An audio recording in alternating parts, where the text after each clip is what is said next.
კათოლიკოს პატრიარქი სილია მეორის ხმა წლეულების განმავლობაში ისმოდა სამების საპატრიარქო ტაძარში. ტაძარში, რომელიც მისი ინიციატივით აშენდა და რომელიც დროთა განმავლობაში დედაქალაქის სიმბოლოდ იქცა.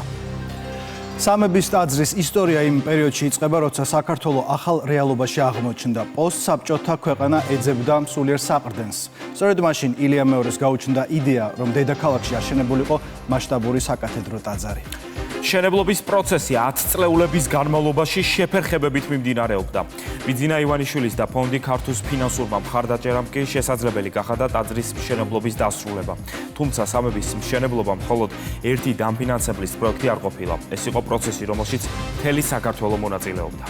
როგორ შეირჩა არქიტექტურული პროექტი და რატომ გადაწყდა ტაძრის აშენება სწორედ წმინდა ელიას მთაზე? ნახეთ მირიამ ბოქოლიშვილის და გიორგი გუჯაბიძის რეპორტაჟი. აიკლდეს ამაზე და ჩვენ უნდა აღვაშენოთ წმინდა სამების ტაძარი. ლამით ჩვენ გვინდა აღვაშენოთ ჩვენი სულიერი ტაძარი.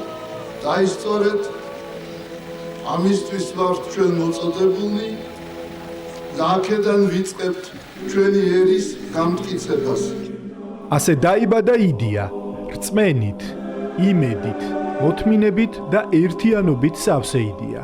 გავაწლებიდა თბილისის ცაზე აღიმართება გუმბათი, რომელიც დღეს არა მხოლოდ დედაქალაქის არქიტექტურული სიმბოლო, არამედ საქართველოს უახლესი ისტორიის ერთ-ერთი ყველაზე მნიშვნელოვანი ნიშანსვეტია. ის უწმინდესობას არაერთგზის უთქვამს, რომ ხილვა ქონდა წმინდა სამების საკათედრო ტაძრის აშენების წინ და ზოგადად ამ იდეის გაჩენის წინ და ეს ჩემთან საუბარშიც რამდენიმეჯერ დაადასტურა. მას სჭირდებოდა ის დიდი იდეა, ის დიდი წამოწყება, რომელიც ერს გააერთიანებდა ეკლესიის გარშემო.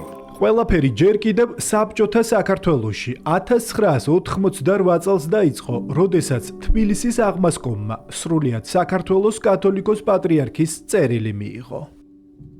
ამ რამდენიმე ხნის წინ შესრულდა საქართველოს საპატრიარქოს დამოუკიდებლობის 1500 წელი. კარგი იქნებოდა, რომ საქართველოშიც აშენდეს ტაძარი, რომელიც სიმბოლურად იქნება გამომხატველი ჩვენი ეკლესიის 15 საუკუნოვანი ისტორიისა. ეს ეკლესია უნდა იყოს გამორჩეული თავისი მასშტაბითაც და არქიტექტურითაც. იმედია ჩვენი ხელისუფლებისთვისაც მისაღები იქნება ეს წინადადება. მთავრობის თანხმობის შემთხვევაში გამოცხადებული იქნება კონკურსი და უკეთესი პროექტის მიხედვით დაიწყება მშენებლობა. სურველია ეს საკათედრო ტაძარი აიგოს ქალაქის ცენტრალურ ნაწილში. პატრიარქის წერილი უყურადღებოდ არ დაუტოვებია თბილისის აღმასკომის თავმჯდომარეს ირაკლი ანდრიაძეს, რომელიც მოგვიანებით სამების ტაძრის მშენებლობას პირადად ხელმძღვანელობდა. თავდაპირველი ვერსიით ტაძარი ავლაბრის აღმართზე ამჟამინდელი ცერემონიების სასახლის ტერიტორიაზე უნდა აგებულიყო. ასევე განიხილებოდა ვაკეში წმინდა სამების ტაძრის ტერიტორიაც. საბოლოოდ კი არჩევანი ელიას მთაზე მდებარე ხოჯავანქის ყოფილ სასაფლაოს ტერიტორიაზე შეჩერდა, რომელიც ჯერ კიდევ 1926 წელს ოფიციალურად გაუქმდა და რეკრეაციულ ზონად გადაკეთდა.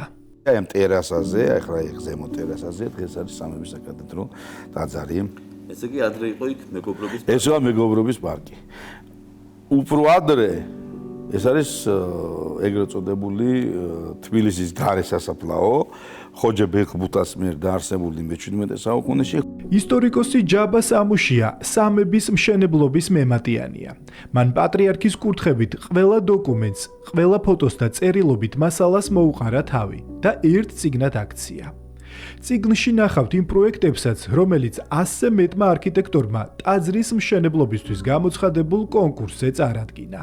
ქართულ არქიტექტორებს უკვე დავიწყებული ქონდა საეკლესიო არქიტექტურა და რეალურად მათ ვერ შექმნეს ისეთი ნამუშევარი, რომელიც ნამუშევარიც შეიძლებოდა მისადაგებოდა საეკლესიო არქიტექტურას. რეალურად ეს პირველ კონკურსი ჩავარდა. გადაწყდა, რომ მეორე კონკურსიც უნდა ჩატარებულიყო. აი ამ კონკურსზე იქნა გამოვლენილი გამარჯვებული ბატონ არჩილ მინდიაშვილის პროექტი. ის იმ დროს იყო სრულად ახალგაზრდა კაცი.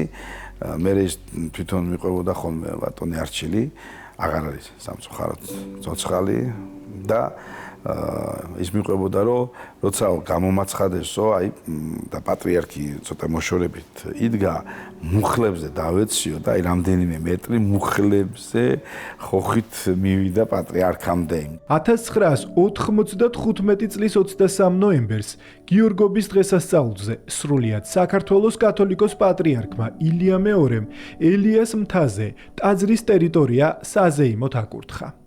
საძირკველში ჩაატანეს საქართველოს სხვადასხვა კუთხიდან ჩამოტანილი მიწა და ქვები. უამრავი ადამიანი ესწრებოდა ისტორიული იდეის ხორცშესხმის დასაწყისს.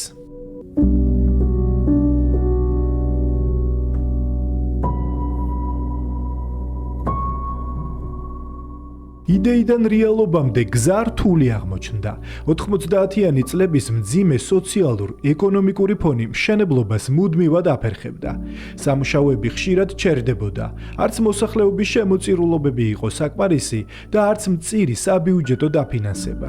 არქიტექტორი არჩილ მინდიაშვილი იხსენებდა პატრიარქის მოთხოვნას, რომ საძირკველი კლდემდე ჩასულიყო. სწორედ ამიტომ სიღრმე 14 მეტრი გახდა, მაგრამ ეს მხოლოდ ტექნიკური სირთულე არ ყოფილა.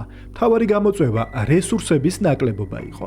აი 5 წელი ჩვენ მაგალითად 2000 წლამდე ფაქტობრივად მიწიდან ვერ ამოვედით. აი სახსრები რო არ იყო, ამიტომ 5 წელი მოუნდით და მე ღვთისნებით და წყალობით რო გამოჩნდა ეს უდიდესი ინვესტორი ბატონი ბიძინა ივანიშვილი, ფაქტობრივად ამ კაცმა მიწის ზემოთა ნაწილი დადგა 4 წელიწადში თავის უძვირფასესი მასალების მოპირკეთებიან. საბოლოოდ სწორედ ქართულ ფონდის დახმარებით გახდა შესაძლებელი პატრიარქის იდეის ხორცშესხმა. თავად ბიძინა ივანიშვილი იმ ადამიანების წვლილზე საუბრობს, ვინც ტაძრის მშენებლობისთვის თუნდაც 1 ლარი გაიღო. რამდენჯერმე ჩამოვიდნენ ჟურნალისტები ჭორბელაში და დედაჩემს არ ასვენებდნენ, რომ გინდა თუ არა სამება აშენა, მე მაშინ არ ვჩანდი საერთოდ. უთხარი არ წვენიათ მეთქი მაგას რო საუბრობთ, რომ სამებაში მეთქი 3 წიგნია გამოცემული. ვინც დაეხმარა სამების შენებლობაში. მე შეიძლება შევძელი და ლომის წილი შევიტანე სამების შენებლობაში, მაგრამ ის 1 ლარი ვინც დადოდა, შეიძლება იმ დღეს პური არ იყიდა. იმას არანაკლები წვლილი აქვს შეტანილი და არანაკლები მადლი გაუღია. თავისი მასშტაბით სამება სიდიდით მეხუთე მართლმადიდებლური ტაძარია მსოფლიოში. 87 მეტრზე მეტი მიწის ზევით და 14 მეტრი მიწის ქვეშ. თბილისის ცაზე აღმართული გუმბათი დღეს დედაქალაქის თითქმის ყველა წერტილიდან მოჩანს. 5000 კვადრატულ მეტრზე გადაჭიმული კომპლექსი რამდენიმე მონასტერს, სამრეკლოს და საპატრიარქო რეზიდენციას აერთიანებს. ჯვრის დადგმაზე სასწავლებთან მქონა საქმე. საშინელი ქარი იყო და ეხლა უწმინდეს უთხარით კიდევაც რომ ძალიან სახიფათო იყო დადგმა. მით უმეტეს 70 მეტრის სიმაღლეზე უნდა აგვეტანა ჯვარი და არაფერზე არ დარდოთო, ყველაფერი კარგად იქნება, დღეს ვთქვი და დღეს უნდა დავაყენოთ ჯვარი. გამოჩნდა მტრედები, თეთრი მტრედები. და აი მართლა სასწაულთან მქონა საქმე რომ ამ წემრო დაიწყო აწევა ჯვრისა და შუამდე არ იყო მისული რომ ჩადგა ქარი.